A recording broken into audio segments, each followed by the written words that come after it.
भारत ਦੇ ਸਾਰੇ ਰਾਵਣ ਨੂੰ ਦੁਸ਼ਟ ਕਹਿੰਦੇ ਨੇ, ਸਾਰੇ ਉਸ ਨੂੰ ਜ਼ਾਲਮ ਕਹਿੰਦੇ ਨੇ। ਗੁਰੂ ਅਰਜਨ ਦੇਵ ਜੀ ਮਹਾਰਾਜ ਨੇ ਇਨਸਾਫ ਕੀਤਾ। ਇਸ ਮਹਾਂਪੁਰਸ਼ ਨੇ ਪੂਰਨ ਤੌਰ ਤੇ ਜ਼ਾਲਮ ਨਹੀਂ ਸੀ, ਹਰ ਇਹਦੇ 'ਚ ਕੋਈ ਖੂਬੀ ਨਹੀਂ ਸੀ, ਐਸਾ ਨਹੀਂ ਹੈ। ਹਰ ਮਨੁੱਖ ਦੇ 'ਚ ਕੁਝ ਗੁਣ ਆਉਂਦੇ ਨੇ, ਕੁਝ ਔਗਣ ਵੀ ਆਉਂਦੇ ਨੇ, ਤੇ ਇਸ ਪੁਰਸ਼ ਦੇ 'ਚ ਕੁਝ ਗੁਣ ਵੀ ਸਨ। ਔਰ ਗੁਣਾਂ ਦੇ ਉੱਤੇ ਬਿਲਕੁਲ ਪਰਦਾ ਪਾ ਦਿੱਤਾ ਜਾਂਦਾ ਹੈ। ਕਾਰਨ ਹਾਰ ਗਿਆ ਸੀ ਵਿਚਾਰਾ। ਹਾਰੇ ਹੋਏ ਦੇ ਨਾਲ ਕਲਮ ਦੇ ਧਨੀ ਨਹੀਂ ਚੱਲਦੇ, ਹਾਰੇ ਹੋਏ ਦੇ ਨਾਲ ਜ਼ਬਾਨ ਦੇ ਧਨੀ ਨਹੀਂ ਚੱਲਦੇ, ਹਾਰੇ ਹੋਏ ਮਨੁੱਖ ਦੇ ਨਾਲ ਦਿਮਾਗੀ ਬੰਦੇ ਨਹੀਂ ਚੱਲਦੇ ਹੁੰਦੇ। ਜੋ ਜਿੱਤ ਜਾਏ ਉਹ ਕਾਲਕਾ ਹੋ ਜਾਂਦੀ ਹੈ, ਉਹ ਮਹਾਕਾਲੀ ਹੋ ਜਾਂਦੀ ਹੈ, ਉਹ ਦੇਵੀ ਹੋ ਜਾਂਦੀ ਹੈ। ਤੇ ਸ਼ਾਇਦ ਕਿਧਰੇ ਹਾਰ ਜਾਏ ਤਾਂ ਫਿਰ ਡਾਇਣ ਹੈ। पुरुष है, जीत गया है तो भगवान हो गया है, हार गया है तो शैतान। ये जित हार देते खड़ी है दुनिया, जेतू दे पीछे चल रही है। ये नहीं देखती कि ये जो जित रहा है कौन है, इसको नहीं देखती। जीत गया है इस वास्ते भगवान है। राम जित गए सन, रावण हार गए सन। अगर देखा जाए इंसाफ की कसौटी नाल देखोगे, इन्ना कसूर रावण का नहीं है, राम दे भरा दा ही है। उस जमाने च स्वयंवर की प्रथा आम सी, वर चुनना, स्वयंवर। कोई लड़की लड़के दे गल दे माला पा देंदी सी, इनू कहंदे ने सन स्वयंवर, खुद वर चुन लिया। ये समाज ने खुल दी हुई सी। प्रतिष्ठित जिहड़ियां स्त्रियां इतिहास दे बणियां हुई ने, स्वयंवर होया वैसे सारियां दा सी। एक प्रथा सी जो बाद दे खत्म की गई। इस वास्ते खत्म की गई कि अक्सर लड़की जज्बे के तहत, भावनावां के तहत चोण कर लेंदी सी, रिश्ता निभदा नहीं सी। अगे नौबत तलाक तक पहुंचती सी, बच्चे रुलदे सन। समाज अगे आ गया, स्वयंवर की प्रथा खत्म कर ली गई। धार्मिक मुखी अगे आ गए, उन्होंने स्वयंवर की प्रथा को खत्म किया। तो यह स्वरूप नखा वरमाला लक्ष्मण के गल दे पाण लगी है। लक्ष्मण कहता नहीं, मैं ता जिंदगी कुआरा रहने का प्रण किया है और मैं अपने भरा दे नाल रहना है। तू मेरे भरा नाल गल कर ले। दा मतलब है दूजी तीजी शादी की प्रथा सी उस जमाने च, क्योंकि राम दे नाल ते सीता सी। फिर भी लक्ष्मण कहता है मेरे भरा नाल गल कर ले। ये इतिहासिक पहलू ने, ये इतिहास है। राम दे पिता दी 4 पत्नियां सन, दशरथ दी प्रथा सी। तो मेरे भरा नाल गल करता है। दोवें सुनखे सन, दोवां दा रंग रूप महान सी, दोवां दा तन प्रभावित करदा सी। दोवें सुशील सन, दोवें गुणवान सन, और दोवें ऋषि विशिष्ट तो धर्म की शिक्षा पढ़े हुए सन। राम कोल चली गई। राम ने भेजा नहीं, मेरे नाल मेरी पत्नी है तो मेरे भरा नाल गल कर ले। गुस्से च आके लक्ष्मण ने नक कट दी। हुण किसी स्त्री की नक कट देनी, ये सारी जिंदगी लिए उसनों मुथाज कर देना है, करूप कर देना है। ये पहल लक्ष्मण तो हुई है, रावण तो नहीं हुई।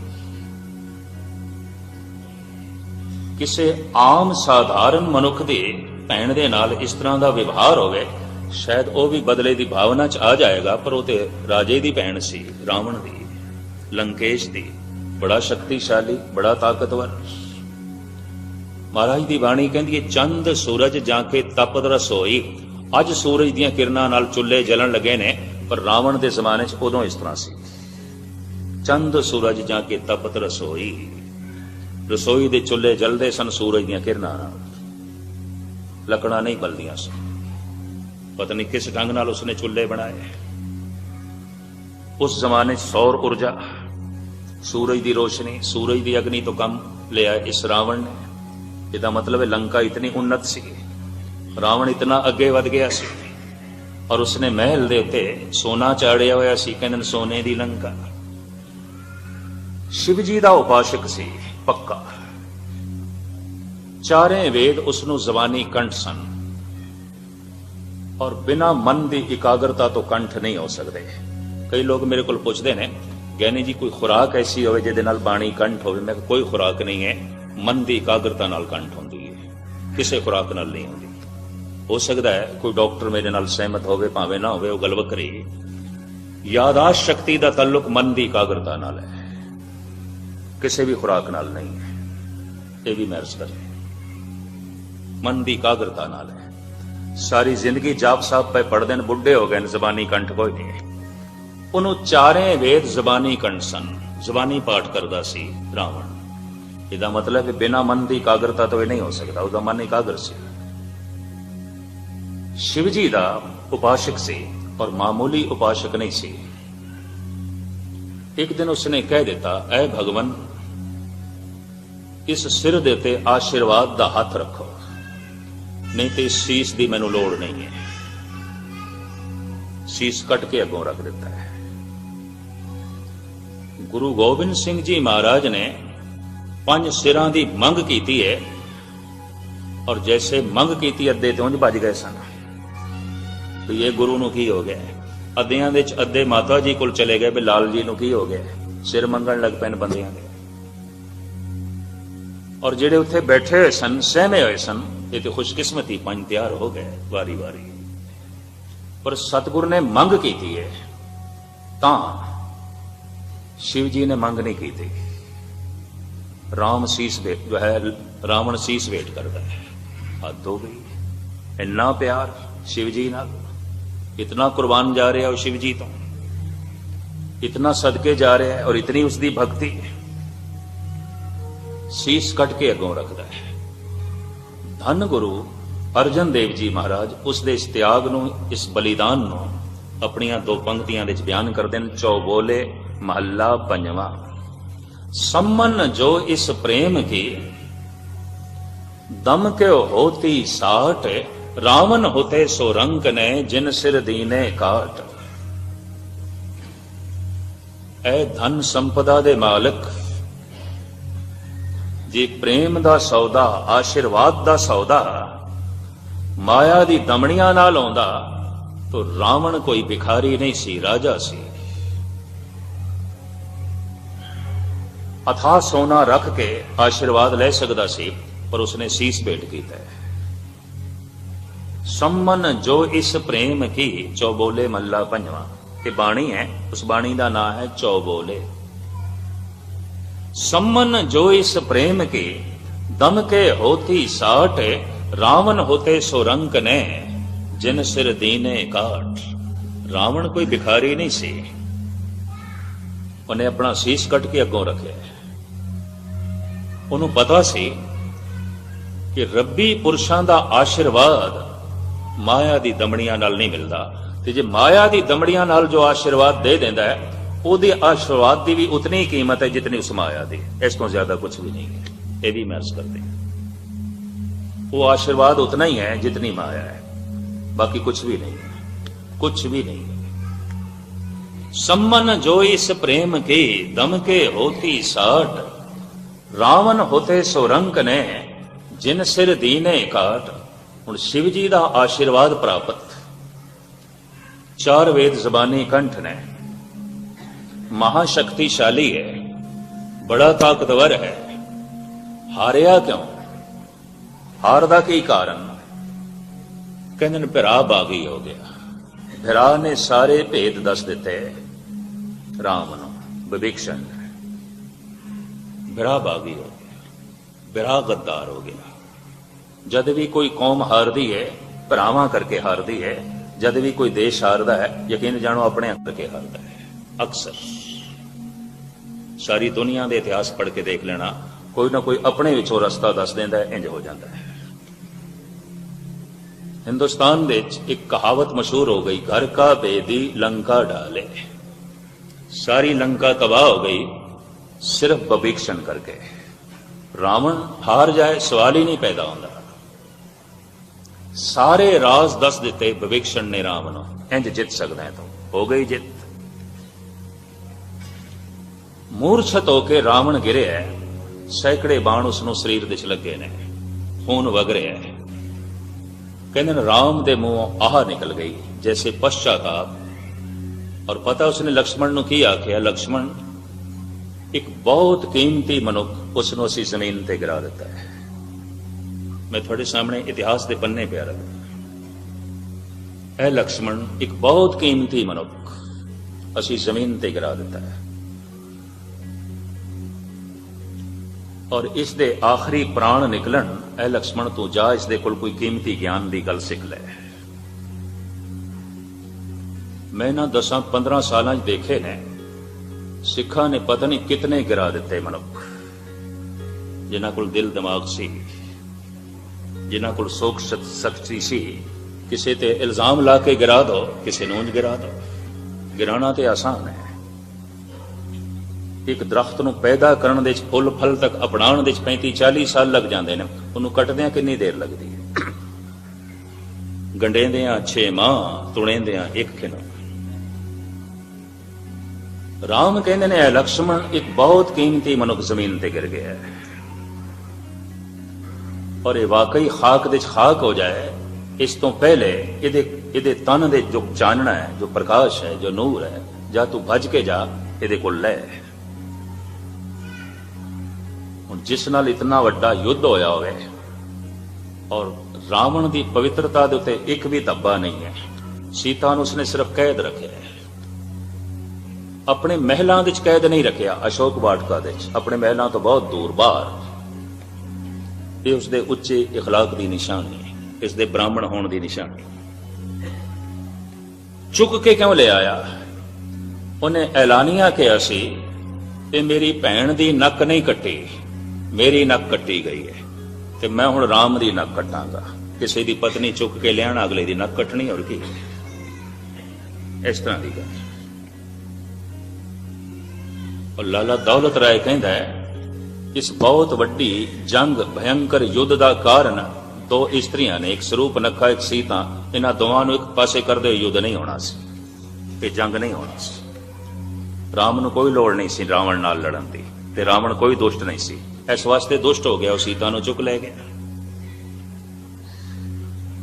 ਕੋਈ ਇਹ ਨਹੀਂ ਕਹਿੰਦਾ ਲਕਸ਼ਮਣ ਨੇ ਕੀ ਕੀਤਾ, ਇੱਕ ਇਸਤਰੀ ਦੀ ਨੱਕ ਕੱਟੀ।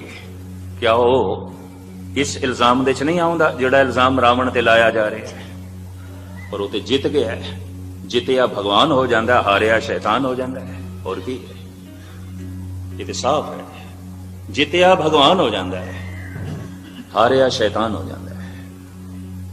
ਔਰ ਜਿੱਤੇ ਹੋਏ ਦੇ ਨਾਲ ਕਲਮ ਦੇ ਧਨੀ ਤੁਲਸੀ ਜੈਸੇ, ਕਲਮ ਦੇ ਧਨੀ, ਦਿਮਾਗ ਦੇ ਧਨੀ, ਜ਼ਬਾਨ ਦੇ ਧਨੀ ਚੱਲ ਪੈਂਦੇ ਨੇ। ਹਾਰੇ ਹੋਏ ਦੇ ਨਾਲ ਕੋਈ ਨਹੀਂ ਚੱਲਦਾ। ਹਾਰੇ ਕੋ ਹਰੀ ਨਾਮ। तो मैं अर्ज करा, हार गया रावण, कौन साथ दे? कलम दे धनी, दिमाग दे धनी, जबान दे धनी, सोचण वाले, दार्शनिक, फिलोसफर, चिंतक, कवि सब हट गए। किसी ने इसके हक च नहीं लिखा दुष्ट है, शैतान है। पर सोचना चाहिए इसने क्यों किया? इसकी भैन की भी तो नक कट्टी है, तो नक कट्टण वाला कौन है?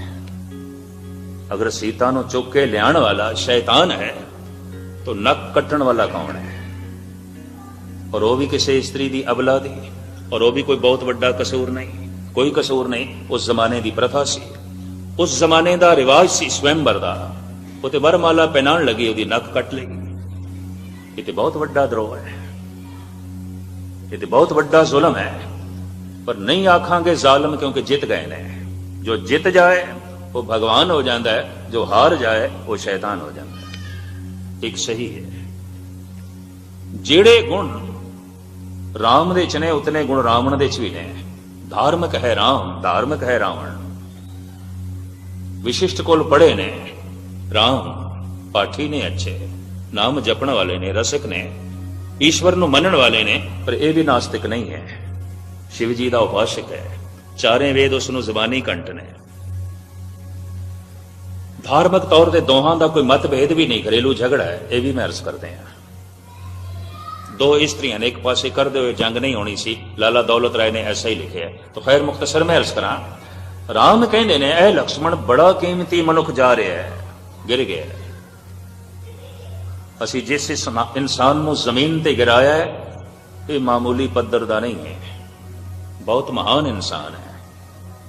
जा इसके प्राण निकलन, इस तो पहले इसकी कुछ महानता अपनी झोली च पा ले, तू भज के जा। लक्ष्मण गया, राम जिथे निर्माणता की मूर्ति सन, हलेम सन, उत्थे लक्ष्मण की तबीयत बिल्कुल इस तो उल्ट सी, बिल्कुल राम तो उल्ट। वो जिथे शांतमई सन बिल्कुल क्रोधी सुभाव है। वो जिथे दूरदृष्ट सन इतनी गल लक्ष्मण दे च नहीं सी। ये भी मैं अर्ज कर दिया। सिर दे भार खड़े हो गए ते कहन लगे है ब्राह्मण देवता सुने तुहाडे कोल बड़ा ज्ञान है, बड़ी समझ है, कोई कीमती गल साडी झोली च भी पाओ जो साडी जिंदगी च काम आवे। अखां खोलियां ने इस तड़प दे रावण ने और इंज मुस्कुराया है जिवें किसी बच्चे ते किसी नादान ते। अखां मीट लईयां, तड़प रहा सी बेचारा, प्राण निकल रहे सन, नहीं कुछ बोले। लक्ष्मण वापस आ गया, कहंदा भगवान वो तो बोलता ही नहीं, ते जद बोलता ही नहीं उहदे कोल की ज्ञान लईए। राम कहंदे पुरखा तेरे कोल वो वसफ नहीं है ज्ञान लैण दा।